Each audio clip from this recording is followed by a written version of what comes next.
एक gate to get कार्यक्रम में आप सभी यहाँ पर बता दें। प्रेस कॉन्फ्रेंस नहीं है, ये केवल मात्र गेट टूगेदर रखा है। और प्रेस कॉन्फ्रेंस करते तो कोई एजेंडा करते, सूचना देते कि हम इस उस पर करेंगे। तो सबसे पहले तो मैं आप सब लोगों का इस बात के लिए आभार व्यक्त करना चाहता हूँ, धन्यवाद देना चाहता हूँ कि जो भी इशूज हमने विधानसभा में उठाए, स्टेट लेवल के उठाए, जिला लेवल के उठाए, पर्दो बंद करिए, उनको आप सभी ने प्रमुखता देकर अपने समाचार पत्रों में गंभीरता के साथ छापा और जनता में इस बात का विश्वास आपने पैदा किया कि विधानसभा में बूंदी की और राजस्थान की आवाज हमारे प्रतिनिधि ने उठाई है। उसको प्रभावी ढंग से आपने जनमत को जानने के लिए जो रखा, उसके लिए आप सबका हृदय के तहे से मेरी ओर से आभार और धन्यवाद। मूल बात तो धन्यवाद देने के लिए, फिर रात को बैठे बैठे ये आया, बैठे बैठे सवेरे 4-5 बजे होना चाहिए। और वो विजन जो भी है, अपन इस बूंदी विधानसभा क्षेत्र को, बूंदी को किस ढंग से आगे आने वाले सालों में किस दृष्टिकोण से, किस विजन के साथ देखना चाहते हैं, वो संक्षिप्त आइडिया भी कोई तो होना चाहिए कि आप और हम सब ने, चाहे वो सांसद महोदय हो, चाहे हमारे लोकसभा के स्पीकर हो, चाहे पत्रकार हो, चाहे हम चुने हुए जनप्रतिनिधि हो, और चाहे जनमत हो यहाँ का, वो अपना विजन तो करे ना। तो इन 4 सालों में हम सबको मिलकर के क्या काम करना और क्या करना चाहिए, तो उस विजन के मामले में भी बैठे बैठे सवेरे मैं जब 4:30 बजे उठा तो मेरे दिमाग में आया कुछ लिखना चाहिए। देखिए, विजन का डॉक्यूमेंट मैंने आपको दिया है, और ये विजन के डॉक्यूमेंट में जो मोटी मोटी बातें हैं, एक तो ये है कि मिनी सचिवालय की बूंदी में बहुत आवश्यकता है। ये जो मौजूदा कलेक्ट्रेट है और जो जुडिशरी की जो जगह है, ये ऐसा लगता है कि जैसे ग्रामीण परिवेश में ही अपन रहकर के फोटो से जुड़े। तो इसके लिए 2 सुझाव थे। पहला सुझाव तो मैंने विधानसभा में जो रखा था वो ये था कि मौजूदा कलेक्ट्रेट जो करीब 27 बीघा के आसपास है और 17 बीघा रोडवेज की है, ये दोनों का कंबाइंड बन करके इसी जगह पे जुडिशरी और एग्जीक्यूटिव का एक मिनी सचिवालय, और रोडवेज जो है वो 27 बीघा के आसपास जो जमीन अपने मंडी की पुरानी है, जो वीरान होकर के हाईवे के पास है, तो रोडवेज वहां पर चल जाए और ये हो जाए। एक तो सुझाव ये था। एक दूसरा सुझाव भी आया कि नैनवा रोड पर जुडिशरी के लिए 45 बीघा जमीन का आवंटन हुआ। उस 45 बीघा जमीन के पास 25 बीघा जमीन और, तो अगर ये संभव न हो, प्राथमिकता ये है, लेकिन अगर ये संभव न हो तो ITI एक छोटी सी स्कूल है, और मिनी सचिवालय के लिए जिसमें SP का भी हो जाए, कलेक्टर का भी हो जाए, जिला परिषद भी हो जाए, तहसील भी हो जाए, और जो मुख्य जो कार्यालय है वो भी उसी स्थान पर हो जाए, तो ITI को अपन उस छोटी संस्था को किसी दूसरी जगह ट्रांसफर कर सकते हैं, और उस जगह पे पूरा का पूरा एक बड़ा मिनी सचिवालय बन जाए। ये अपना एक विजन है, और इस विजन को पूरा कराने के लिए माननीय मुख्यमंत्री जी से तो अपन मिलेंगे, लेकिन हमारे जो लोकसभा के जो सदस्य हैं और स्पीकर साहब हैं, उनसे भी मिले, क्योंकि उनका और सरकार का दोनों का जो कॉम्बिनेशन है, उसके सहयोग के बिना ये परिकल्पना पूरी नहीं की जा सकती। अगर मेरे विचार की अगर सरकार होती और 2019 वाला वाकया होता तो किसी के पास जाने की जरूरत नहीं। लेकिन आज की तारीख में इससे ये हमने सोच बनाया है कि उनसे भी बात करें, जनमत भी जागृत हो, पत्रकार बंधु भी इस को क्रियान्वित में एक अग्रणी भूमिका निभाए। तो वो वातावरण तो हमारे बोलने से नहीं बनता, हमारी आवाज उठाने से नहीं बनता। जब तक सशक्त रूप से आप लोग उस आवाज को प्रभावी ढंग से अपने अपने दृष्टिकोण से उसको प्रभावी ढंग से जब तक प्रस्तुतिकरण नहीं होगा, जब तक ये योजनाएं पूरी होने का वातावरण न बन पाएगा, और जिस नेतृत्व पर ये दायित्व है तो वो इसको पूरा कराए। वो दायित्व भी निभाने के लिए आपके द्वारा बनाए गए वातावरण उसको प्रभावित करेगा। तो अगर मैं नहीं करूँगा तो ये ठीक नहीं रहेगा। तो इसमें आपका, माननीय सांसद जी का भी, माननीय मुख्यमंत्री जी का, माननीय जनमत का, इन सबका एक अपेक्षा करते हैं कि अपने एटमोस्फेयर बनाए, वातावरण बनाए कि हम बूंदी की विधानसभा को बूंदी की दिशा में ले जाना चाहते। सभी कहते हैं विकास होना चाहिए, क्या होना चाहिए? ये तो विजन होगा। सभी कहते हैं ये होना चाहिए, क्या होना चाहिए? कैसे विकसित हो, कैसे इसका दृष्टिकोण बने, वो विजन होना चाहिए। उस विजन के अभाव के बिना परिकल्पना के उस योजना को क्रियान्वित करवाना, योजना पहले अपनी हो। तो एक मोटा सुझाव ये है कि मिनी सचिवालय के लिए ये 2 सुझाव हैं जिन पर राज्य सरकार और माननीय सांसद महोदय और जनमत और आप हम सब मिलके ये कोशिश करें कि ये हो। दूसरा मेरा, जिसमें 64 गांव आपके हमारे गए, 3000 बीघा जमीन तो केवल मात्र एयरपोर्ट के लिए, बाकी लाखों बीघा जमीन 64 गांव की, लाखों बीघा आबादी की कृषि भूमि, शिवाइचर, चरागाह, जितनी भी जो कीमती भूमियां हैं अपनी 64 पंचायतों में, वो केडीए में ट्रांसफर हो गई।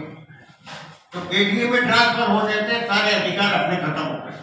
ग्राम पंचायत के अधिकार खत्म हो गए, नगर पालिका के अधिकार खत्म हो गए, न कोई परमिशन दे सकते हैं, न कोई पट्टे बना सकते हैं, न कोई काम कर सकते हैं, जंगलात की जमीन की काम। तो ये जो चीजें गई, अपनी मांग ये है विधानसभा में दी थी कि हमको तो केडीए से मुक्त करो, हमारे 64 गांव हमको वापस दे, हमारी भूमि हमको वापस। और उसके साथ अगर ये बीडीए नहीं बना सकते, अगर ये बीडीए नहीं बना सकते, तो कम से कम आप हमारे इन 64 गांवों को वापस दे करके, हमारी संपत्ति को वापस दे करके हमको तो आप यूआईटी के रूप में, यूआईटी में क्या है कि जो बूंदी है इसका पेरिफेरल जो एरिया है वो उसमें आ जाएगा। तो यूआईटी अपना डेवलपमेंट को जमीन पर, यूआईटी नगर परिषद अपना काम करेगी जुरिडिक्शन में और यूआईटी अपना काम करेगी। अब यूआईटी के लिए अगर मान लो ये कलेक्ट्रेट फ्री होता है, आइडिया चाहिए सुझाव, अगर मान लो ये जो चीज नैमा रोड पे जाती है तो कलेक्ट्रेट फ्री होता है, कलेक्ट्रेट की लैंड फ्री होती है, अपने रोडवेज की लैंड फ्री होती है, रोडवेज को ये एडिशन तो उस जगह पे दे दे। तो यूआईटी बनने के बाद बूंदी में नई डेवलपमेंट कैसे हो, नया डेवलपमेंट कैसे हो, नए विजन कैसे हो, नया मार्केट कैसे बने, नए लोगों की अपेक्षा कैसे पूरी, नए हाउस की नीति कैसे बने, इन सब बातों के लिए चाहे यूआईटी अगर बनाते हो तो उसको दो, नहीं तो नगर परिषद को। हम ये चाहते हैं कि नगर परिषद को ये जो पशु चिकित्सालय वो, जो रोडवेज का भवन है वो, और जो कलेक्ट्रेट का भवन है, जो कलेक्ट्रेट का प्रीमिजेज, ये सारे प्रीमिजेज नगर परिषद अगर यूआईटी बनाते तो आप उसको दें या नगर परिषद को दें, तो हम उस इस एरिया का नया रेजिडेंशियल कॉलोनी बना सकते हैं। नया जो मार्केट जो आप देख रहे हैं कि इधर कोशिश करते हैं कि ये मार्केट बन जाए, ये मार्केट बन जाए, ये लेकिन जगह जो भी है रोडवेज वाली है, जगह है जो कलेक्ट्रेट वाली है, जगह है जो पशु चिकित्सालय वाली।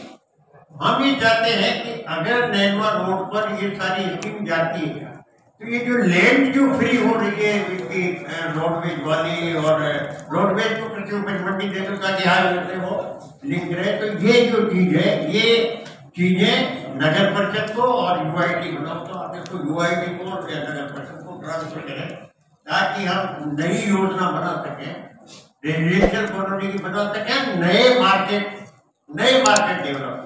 कोई सराफा मार्केट कह रहा है कि हम दूसरे मार्केट वाले कह रहे हैं, कोई नए मार्केट जल्दी इसकी ऑप्शन का काम चालू करेंगे बहादुर सिंह सर के वाले का। लेकिन ये एक विजन है कि अगर आप ऐसा करते हो तो इस पूरे एरिया को नई कॉलोनी के साथ साथ कॉमर्शियल मार्केट के रूप में हम इसको दिशा दे सकते हैं कि नया बूंदी का विजन, नया बूंदी का वो उसमें देख सकता है। ये इसका तीसरा है कि रामगढ़ अभयारण्य अपनी टूरिज्म, रामगढ़ अभयारण्य का जो अपना बूंदी का जो एरिया है वो इतना लंबा है कि एक ट्रेक से विजिटर्स को देखने का अवसर नहीं मिलेगा। एक डबल ट्रेक होना, एक डबल ट्रेक होना चाहिए रामगढ़ से एरिया के पास, एक ट्रेक उधर से होना चाहिए। अपना जो ये एरिया है तो एक ट्रेक और बनेगा। अभी जो भी 4 और 5 अपने शेर यहाँ पर है, दूसरे यहाँ पर है, 2 का ऑलरेडी पहले नहीं छोड़ रहे, एक शेर और एक शेर नहीं का, वो तो केवल आना ही बात। अपन ये चाहते हैं कि वो शेर नहीं वो आ जाए, शिक्षा का इन्होंने फैसला किया वो क्रमानुसार जो कि वो हो वो उस हिसाब से वो आ जाए। तो ये अपनी लाइफ लाइन है बूंदी की। अब ये रामगढ़ अभयारण्य, और ये रामगढ़ अभयारण्य का जो एरिया है आपने जाके देखा होगा, सवाई माधोपुर वाला जो एरिया है कॉम्पैक्ट एरिया है, एक पर्टिकुलर जगह पर, एक पर्टिकुलर जगह पे पर्टिकुलर एरिया है, और अपना एरिया ये इंदरगढ़ के आगे से चालू होकर तलवार से होकर के वो फिर पूरी ये अरावली पर्वत तंत्रा बूंदी को जीतती हुई जो आगे जाती है, तो एक लंबा एरिया है अपना, जो लंबा है अपना लंबा, तो ये आगे जाकर के अगर डेवलप हुआ टूरिज्म के पर्यटकों से तो इधर के पानी तो ये नहीं थे। इसके साथ क्या है कि नया डेवलपमेंट होने के लिए ये अपनी लाइफ लाइन बनेगी रामगढ़ का अभयारण्य। टूरिज्म के अलावा और एग्रोबेस्ड इंडस्ट्रीज के अलावा कोई परिकल्पना ही नहीं है पूरी की, या तो टूरिज्म डेवलपमेंट है या एग्रोबेस्ड कृषि पर आधारित उद्योग है, इसके अलावा कोई लाइफ लाइन माइंस वाला भी बिल्कुल चौपट होता जा रहा है। डायू वाला जो भी माइंस का एरिया है वो भी करीब करीब खत्म होता जा रहा है। तो इसका ये है कि इसका भी डेवलपमेंट की अपने बात है। और एग्रोबेस्ड इंडस्ट्री यहाँ की जान है। अभी किसी ने भी लगाया हो 5-7-8 एग्रोबेस्ड इंडस्ट्री बूंदी में आई है। नहीं तो कहीं 200 आदमी काम कर रहे हैं, 300 आदमी काम कर रहे हैं, 400 आदमी काम कर रहे हैं। और जो चंबल का जो अपना जो पानी का जो एरिया है वो चंबल इतने सशक्त है कि अपना जो ये पर्टिकुलर एरिया है, चाहे राइस डेवलपमेंट का ले लो, चाहे आप दूसरे राइस के दूसरे प्रोडक्ट का ले लो, ये जो फैक्ट्री भी लगी राइस के दूसरे प्रोडक्ट की फैक्ट्री लगी, तो ये इसके मामले में पहले नई सरकार ने इनको सब्सिडी देने का जो काम किया था उसी 4-5 फैक्ट्री आई। मुझे लगता है कि दिसंबर में जो राजस्थान सरकार जैसा कोरोना रहा तो एग्रोबेस्ड इंडस्ट्री की नहीं दूसरे इंडस्ट्री को बनवाने के लिए जो इंसेंटिव देने की जो बात करेंगे उससे अपना जो भी ध्यान है और जनप्रतिनिधियों का ध्यान है वो एग्रोबेस्ड इंडस्ट्री की तरफ अगर ये चल जाता है तो बेरोजगारी दूर होने की कुछ हद तक उसमें अपन को ये बात मिलेगी। ये मोटी मोटी बातें आपके सामने थी। चीज का जो दूसरा बनता है समझ बड़े उसमें रही तो वो जीरी नहीं थी, एक गंदगी का मार दिखता। एन के प्रकार है जब कोटा में मशीन है और पहले एक बार आई भी थी तो उस झील को साफ करवा करके जो नौका विहार इसमें नहीं हो सकती नवल सागर में। मैंने तो पहले भी जब चालू की थी, जब भी कहा था तो 10 लोग तो जाएगी नवल सागर में नहीं कर सकते, लेकिन उसमें नौका विहार हो सकती है। तो उसको झील को साफ कराने के साफ करा करके और एक जो आरटीपीसी होटल मेरे शिक्षा से 90 के कार्यकाल में बना था, वो बंद है,